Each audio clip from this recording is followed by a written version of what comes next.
Bonjour à tous, c'est Ambre et bienvenue dans ce nouvel épisode de Myself First, le podcast 100% bienveillance, amour de soi et développement personnel.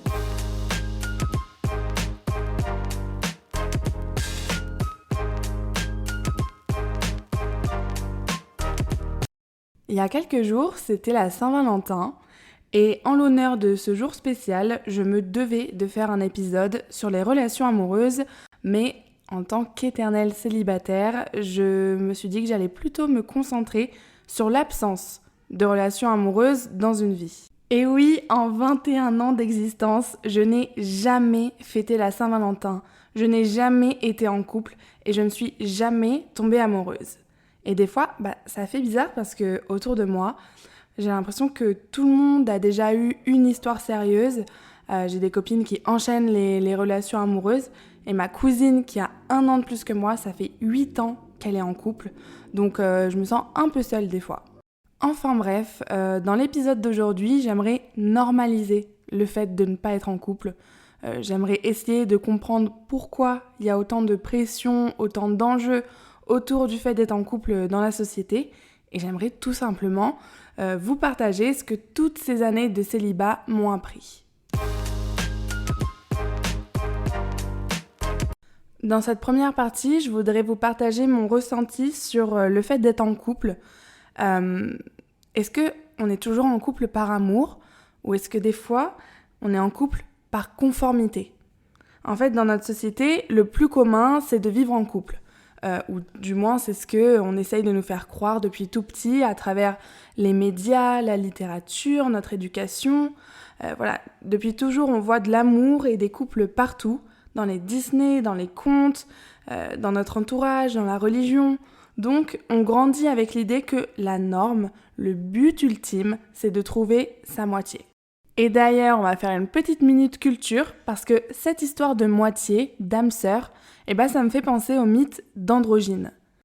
Alors, il y a plein de versions du mythe d'Androgyne, mais la plus célèbre, c'est celle qui est racontée dans le Banquet de Platon, que vous connaissez peut-être. Selon ce mythe, à l'origine, les humains, c'était des êtres complets, androgynes, formés de 2 moitiés fusionnées. Et ces créatures, elles étaient si puissantes qu'elles défiaient l'autorité des dieux, et Zeus, craignant leur pouvoir, décida de les couper en 2, les condamnant ainsi à chercher éternellement leur moitié perdue. Et du coup, depuis ce jour, chaque être humain est destiné à chercher son autre moitié, son âme sœur, pour retrouver la plénitude initiale. Bon, alors je vous ai vraiment fait un résumé du mythe, mais je voulais juste vous en parler parce que je trouve qu'il est intéressant pour comprendre l'importance chez les humains de créer une connexion et une unité entre eux. C'est un peu une métaphore de la recherche d'harmonie dans la vie humaine. En fait, tant qu'on n'est pas en couple, on ne peut pas être 100% heureux parce qu'on ne peut pas être 100% nous-mêmes. Mais bon, évidemment, ça reste un mythe, c'est pas la réalité parce que, on le sait, on n'a pas besoin d'être en couple pour être au top. Mais alors, d'où est-ce qu'il vient ce besoin d'être en couple ? Pour moi, la réponse la plus évidente, c'est de dire que l'homme, c'est un animal social. En fait, c'est un animal qui a besoin d'être entouré de ses semblables, d'être stimulé, de se sentir utile et surtout aimé. Et c'est vrai qu'on a besoin d'être aimé pour s'épanouir. On a besoin de recevoir de l'attention pour se développer. Je ne sais pas si vous connaissez l'expérience des bébés qu'on a séparés en 2 groupes à la naissance. En fait, il y a un groupe de bébés dont on s'occupait quotidiennement et l'autre groupe qui n'avait aucune présence affective. Les bébés qui ont été délaissés, ils ont développé de l'anxiété, du retard mental et d'autres carences comme des problèmes de poids ou de santé. Et cette expérience, en fait, elle montre que l'amour, c'est un besoin biologique chez les hommes. On a besoin d'amour. Finalement, recevoir de l'amour, oui, c'est un besoin, mais être en couple, non, c'est pas un besoin vital. Enfin, je dis que c'est pas un besoin vital, mais il y en a pour qui j'ai l'impression que être en couple, c'est vraiment une question de vie ou de mort. Et c'est vrai qu'il y a énormément d'enjeux autour du fait d'être en couple. Moi, quand je dis qu'à 21 ans, je suis jamais tombée amoureuse, les gens, ils sont super étonnés. Ils comprennent pas comment c'est possible, à mon âge, de jamais avoir été en couple ou jamais avoir ressenti de l'amour pour quelqu'un d'autre. Alors moi, ici, je dénonce le fait que, avoir un partenaire, ça devrait être la norme. Eh ben non, je suis pas d'accord. Moi, j'ai pas envie de me mettre de pression là-dessus. J'ai pas envie de me dire qu'à partir d'un certain âge, il faut que je sois en couple, il faut que je sois tombée amoureuse, parce que sinon, c'est pas normal, c'est trop bizarre, etc. Non! Si je suis pas tombée amoureuse jusqu'ici, c'est juste que j'avais tout un chemin à faire, que j'étais pas prête, que j'avais pas envie, que je pensais à autre chose. Et de toute façon, je vous en parlerai un peu plus tard de mon ressenti, de mon expérience avec le célibat. Mais voilà, c'est vrai que moi je ressens vachement cette pression autour du fait d'être en couple parce que, histoire vraie, dans ma famille, ils attendent tellement le jour où je leur présenterai un mec que je suis obligée à chaque fois de préciser c'est juste un pote ou il est gay quand je leur parle d'un garçon. Parce que sinon, ils vont s'imaginer que ça y est, j'ai enfin rencontré l'homme de ma vie, mais non, papy, c'est pas tout de suite que je vais te ramener un Jules. Et puis, ne pas ressentir le besoin d'être avec quelqu'un, c'est quand même génial. Ça veut dire que je me sens complète, épanouie, heureuse, toute seule, avec moi-même. Et c'est vrai qu'il y a pas mal de personnes qui sont pas heureuses en étant toutes seules et qui du coup vont être en couple pour combler un vide. Vous connaissez sûrement une personne qui enchaîne les relations amoureuses. Moi, je pense à une fille avec qui j'étais au lycée et qui avait un nouveau copain tous les 2-3 mois. Ces relations, elles fonctionnaient jamais, mais elles se remettaient toujours en couple moins d'une semaine après sa dernière rupture, même si elle connaissait le mec depuis que 4 jours. Mais peut-être que cette personne qui enchaîne les relations, c'est vous. Si vous êtes dans ce cas-là, expliquez-moi s'il vous plaît. Expliquez-moi pourquoi et surtout comment vous faites pour passer de personne en personne comme ça sans prendre le temps de connaître les gens.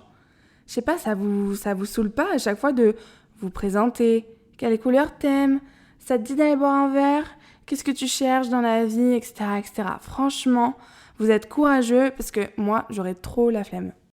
Mais ma vraie question, c'est pourquoi vous avez besoin d'être en couple ? Qu'est-ce qui se passerait si vous faisiez une pause ? Si vous étiez tout seul ? Et quand je dis tout seul, c'est pas enchaîner les coups d'un soir non plus, c'est vraiment solo, sans personne pour vous envoyer des petits messages, vous faire des compliments, prendre soin de vous. Vous avez besoin de quelqu'un pour faire tout ça ? Vous êtes incapable de ne pas recevoir de l'attention pendant plus de 24 heures ? Les personnes qui enchaînent les relations, pour moi, c'est celles qui se sentent le plus seules. Elles ne peuvent pas apprécier leur propre compagnie pendant plus de 24 heures. Mais c'est hyper triste et il n'y a aucun jugement dans ce que je dis. Vraiment, c'est juste une constatation et généralement, c'est lié à des traumas, à des manques affectifs, etc. Mais le pire, c'est que c'est toujours ces personnes qui sont malheureuses en amour parce que forcément, elles enchaînent les relations, elles prennent pas le temps d'apprendre à connaître leur partenaire et du coup, ça débouche sur rien à part des peines de cœur. Et à chaque fois, ça brise leur confiance en elles, ça brise leur croyance en l'amour et c'est vraiment un cercle vicieux de fou. La fille que je connais qui enchaîne les relations depuis le lycée, tout à l'heure, je suis tombée sur une photo Insta de son nouveau mec et ça m'a fait de la peine parce que je me suis dit, ça fait 5 ans que je la suis sur les réseaux et ça fait 5 ans que toutes les 2 semaines, elle a une nouvelle story d'un nouveau mec parce qu'elle ne peut pas être toute seule. Les relations de couple et les relations même amicales ou familiales, elles en disent vraiment beaucoup sur nous, sur nos doutes, nos vulnérabilités, nos insécurités, etc., même nos peurs. Et parfois, on répète le même schéma avec tous nos partenaires, alors qu'on sait très bien que ça nous amènera à rien, si ce n'est à de la peine, à de la souffrance. Mais bon, il y a des gens qui préfèrent souffrir à deux plutôt que de prendre le risque d'être heureux tout seul. C'est très très beau ce que je viens de dire, je suis fière de moi là. Et c'est pareil pour les gens qui se construisent en étant en couple. En fait, plus tu te mets en couple jeune et moins tu as le temps de te découvrir, de savoir qui tu es, etc. Si à partir de 14 ans, ton seul but c'est d'avoir un petit copain et qu'après t'enchaînes les relations, mais comment tu sais ce que tu veux dans la vie ? Tu peux pas savoir, tu développes une double identité, tu te construis selon le caractère, la personnalité de tes copains, mais tu te connais pas réellement, puisqu'en fait, t'as toujours fonctionné en fonction de quelqu'un d'autre. Et on voit bien les couples qui sont ensemble depuis, je sais pas, qu'ils ont 15 ans, et au moment où ils se séparent, ils savent pas qui ils sont totalement perdus, et ils sont dans une vraie crise identitaire. Donc si vous tombez amoureux à 15 ans, mais franchement, c'est trop mignon et peut-être que vous vivrez la plus belle histoire d'amour de votre vie. Mais je pense vraiment que l'amour, c'est quelque chose qui nous tombe dessus et c'est pas un truc qu'on doit chercher absolument. C'est cool d'être en couple quand on se sent prêt, stable, ouvert, etc. Mais ça ne devrait pas être un objectif dans la vie. On peut avoir envie de recevoir un peu d'attention, de créer une relation posée avec quelqu'un, mais chercher à tout prix à se mettre en couple, je trouve ça hyper malsain. Ça veut dire quoi en fait? On n'est pas heureux tout seul? On se suffit pas à nous-mêmes? On a besoin de quelqu'un pour nous aimer? À l'inverse des gens qui ont besoin d'être en couple, il y a ceux qui n'ont pas envie d'être en couple. J'ai fait partie de cette team-là pendant très très longtemps et en fait il y a plein de raisons qui peuvent expliquer ça. On a envie de s'amuser, on fait passer notre carrière avant tout, on a envie de voyager, on se remet d'une rupture douloureuse, on n'est pas stable émotionnellement et j'en passe. Mais il y a plein de raisons qui expliquent pourquoi on n'a pas envie d'être en couple. Être en couple, c'est un choix, c'est pas une nécessité et ça dépend de chaque personne. Il n'y a pas une règle en amour, il n'y a pas un bon âge pour être en couple, il n'y a pas une seule façon d'aimer. Vous voyez, pour moi, il y a autant de façons de vivre l'amour que de personnes sur Terre, ce qui fait vraiment beaucoup. Quand on est bien dans sa tête, on n'a pas besoin d'être avec quelqu'un. Et même parfois, on n'a pas envie. On est tellement bien tout seul, avec ses amis, sa famille, son travail, qu'on se sent déjà complet comme ça. Ça reste un choix très personnel, selon lequel de nombreuses personnes ont d'autres priorités dans la vie que d'avoir un ou une partenaire, et c'est tout à fait respectable. Pour ces personnes, avoir un ou une partenaire, ça peut même être en conflit avec le style de vie qu'elles souhaitent vivre, et c'est donc pour ça qu'elles ne veulent pas d'une vie de couple pour l'instant. Par exemple, moi là je fais mes études, je suis à Bali, à la rentrée je suis dans un autre pays, ensuite j'ai ma césure, je pense que je vais encore bouger, et du coup, j'ai pas forcément envie d'être en couple maintenant, ou du moins, si je suis en couple, c'est avec un mec qui me suit dans mes voyages. Mais j'ai pas envie d'être en couple avec un mec qui reste en France ou avec qui je suis en couple à distance. Donc, vous voyez, mon mode de vie actuel, il correspond pas au modèle traditionnel du couple. Ma vision du couple, c'est ce que j'appelle la théorie de la cerise. Et je pense que je vais breveter cette théorie parce que je la trouve super intéressante, mais à mon avis, elle existe déjà. Ok, alors visualisez votre vie comme un milkshake, ok? Un bon milkshake à la vanille ou au chocolat. Et ce milkshake, il est composé de vous, de vos amis, de votre travail, de vos loisirs, de vos projets, de vos voyages. Et c'est un super bon milkshake. En fait, vous devez faire en sorte que ce soit le meilleur milkshake du monde. Le milkshake qui vous corresponde le plus, ok? Donc vous devez avoir le meilleur travail, vous devez prendre soin de votre entourage, bien vous entourer, etc. Vraiment, votre milkshake, il faut choisir les bons ingrédients. Donc si tout va bien dans votre vie, que vous êtes heureux, votre milkshake, il va être parfait. Et pourtant, dans les ingrédients, il n'y a pas d'amour, il n'y a pas de couple, il n'y a pas de partenaire. Et maintenant que vous avez imaginé votre succulent milkshake, imaginez qu'on rajoute une petite cerise sur le dessus. La cerise sur le milkshake, ok? Et cette petite cerise, elle n'est pas nécessaire, mais elle rend la boisson encore plus agréable, plus jolie. Mais si on enlève la cerise, encore une fois, le goût du milkshake, il change pas. Et cette cerise, c'est votre couple, c'est l'amour, ok? Votre bonheur, il dépend pas de si vous êtes en couple ou non. Tout comme le goût de votre milkshake, il dépend pas de s'il y a une cerise dessus ou non. C'est que du plus, c'est que du mieux. Alors concentrez-vous sur vous-même pour créer le milkshake de vos rêves. Et seulement quand votre milkshake sera assez bon pour pouvoir mettre une cerise dessus, vous serez alors ouvert à l'amour. Bon, vous l'aurez compris, pour moi, être en couple, c'est absolument pas un besoin ou une nécessité. Ça doit être que du plus dans une vie. Mais si on se met en couple alors qu'on est malheureux ou qu'on manque d'amour envers soi-même, ça va déboucher sur des relations toxiques ou des relations sur une courte durée et c'est pas ça qu'on recherche. Maintenant, je voudrais vous parler un petit peu de moi, mon expérience avec l'amour et surtout mon expérience avec le célibat puisque comme je vous ai expliqué, j'ai 21 ans et je suis jamais tombée amoureuse. Alors pourquoi j'ai jamais été amoureuse? Eh bien tout simplement parce que j'ai mis du temps à savoir qui j'étais. Pendant mes années lycée, j'avais pas confiance en moi, mais je le savais pas. Je parlais à beaucoup de mecs. Je me faisais courtiser, j'adorais être dans la séduction. Et je parlais toujours à des mecs qui étaient des gros bolos. Vraiment des mecs, ils faisaient pas d'études, ils avaient aucun projet de vie. Mais moi j'aimais bien leur parler parce que du coup je me sentais supérieure à eux. Et vous voyez, c'est comme ça que j'avais cette fausse confiance en moi. C'est parce que je traînais avec des mecs qui étaient tellement nuls que moi à côté, je me sentais un petit peu mieux. Et forcément, je pouvais pas me mettre en couple avec eux. Et puis je suis arrivée en prépa et c'est là où j'ai commencé à travailler sur moi-même. Et à cette période où j'allais voir la psy, j'étais très vulnérable parce que je venais de m'apercevoir à quel point je manquais de confiance et d'amour envers moi-même.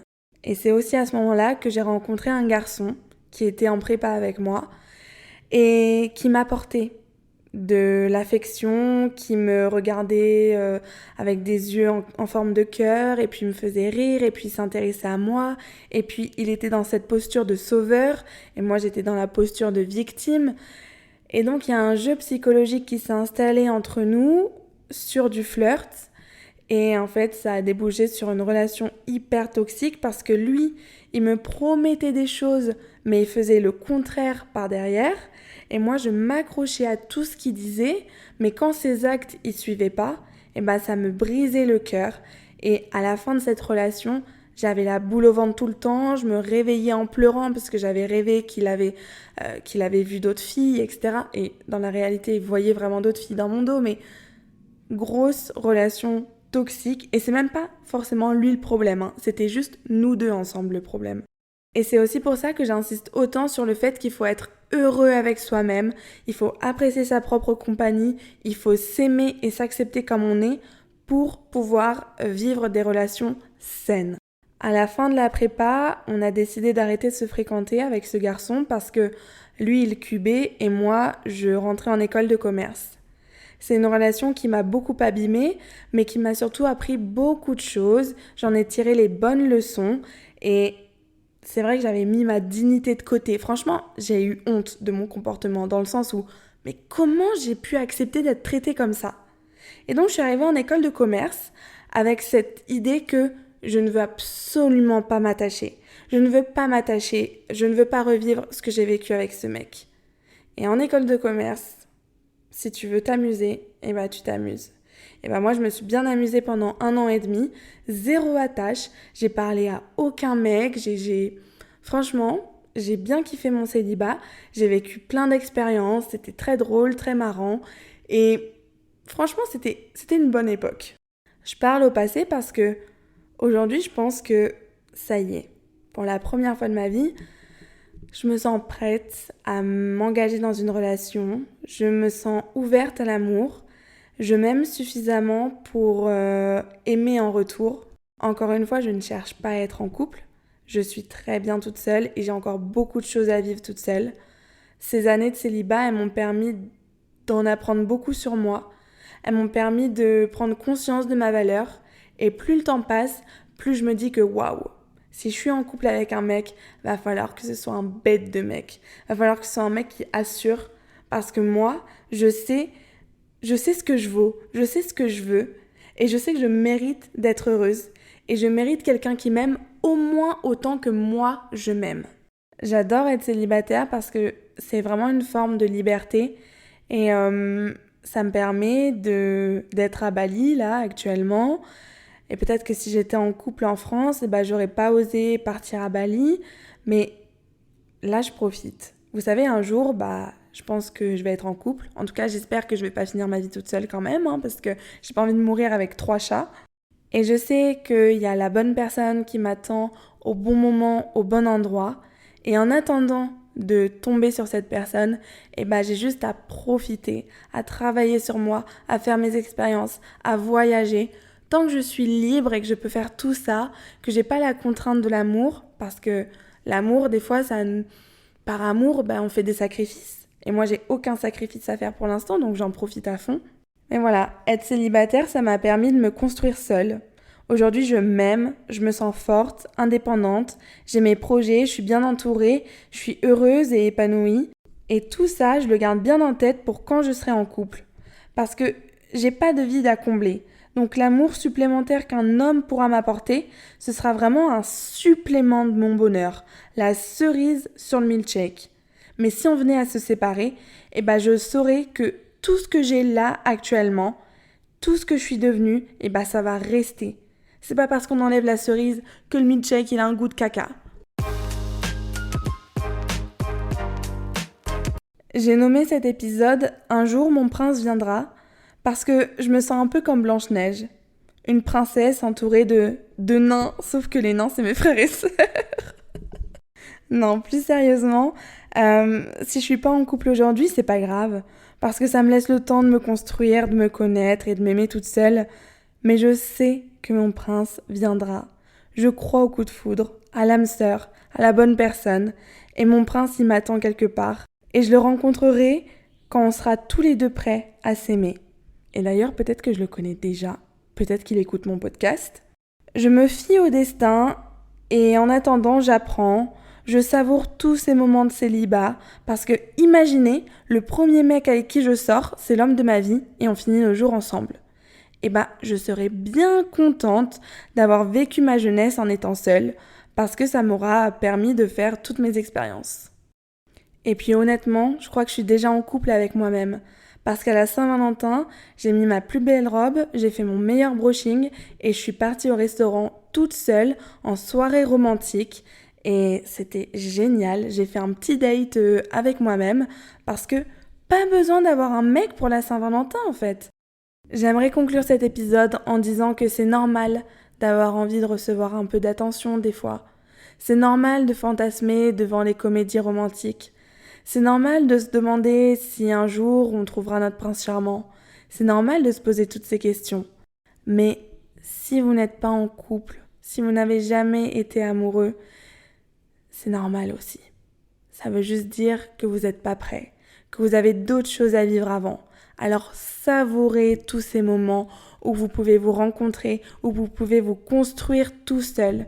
Chérissez chaque moment que la vie vous offre, en couple ou pas en couple.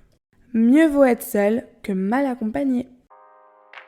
Et voilà, cet épisode touche à sa fin. J'espère que vous avez passé un bon moment. Rejoignez-moi sur Instagram pour me faire part de vos retours sur cet épisode et pour rester à l'affût de l'actualité de la chaîne. Stay tuned et à très bientôt!